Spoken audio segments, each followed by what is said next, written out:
Hey, this is Marvin from First Presbyterian Church in Columbia, Missouri, and the Spirit of Summer word for Wednesday, June 9th is weeds.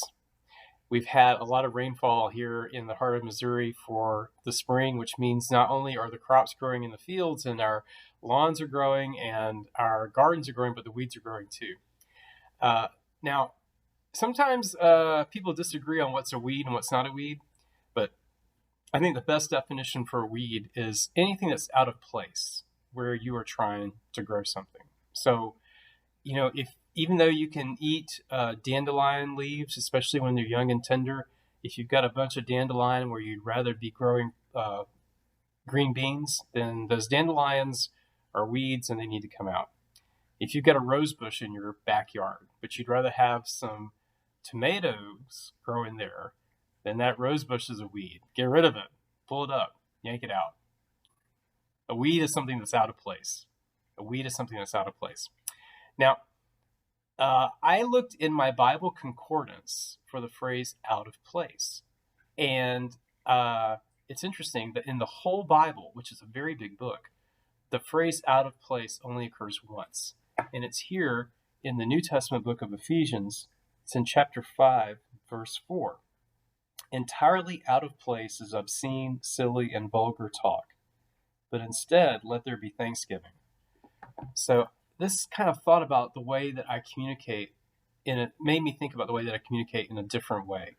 So our communication, our conversations, our speech, it's supposed to be a garden where we're growing words of thanksgiving. But if we're talking all the time about stupid stuff, or if our conversations sound like a porn movie looks, then we're not really growing anything in our conversations and our speech that's of value. So let's try to weed the garden of our speech over the next few days. Okay, so I've got a challenge for you, or an invitation for you. Over the next 3 days, when someone asks you how you're doing, instead of just saying fine, I'm fine. That's what we always say, right? Instead of just saying I'm fine, say I'm fine. I'm really thankful for ... whatever it is that you're really thankful for. So for me, if someone asked me right now, how are you doing? I would say, I'm fine. I'm really thankful for, I'll show you. I'm really thankful for my wife because I left my lunchbox at home and she's so sweet. She drove a little bit out of the way on her way to work to bring me my lunchbox so that I wouldn't starve at lunch today. So that's what I'm thankful for right now. So try that over the next few days. Try to plant more words of thanksgiving in your conversations, and maybe that will squeeze out some of the silly, stupid talk. Maybe that'll squeeze out some of the obscene or inappropriate talk.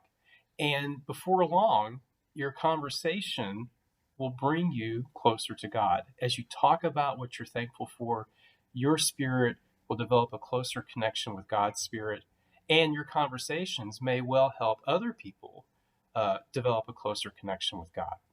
So that's a little bit about weeds for this Wednesday, June 9th. Hope you found this useful. If you did, feel free to share this short video with your friends and family members on your social media networks. And we also invite you to subscribe to our YouTube channel where you can find the Spirit of Summer meditation every day this summer, and also find our contemporary and traditional worship services. Go to YouTube, www.youtube.com/FPC Columbia, and subscribe to our YouTube channel and receive these little updates on a daily basis. Take care and God bless.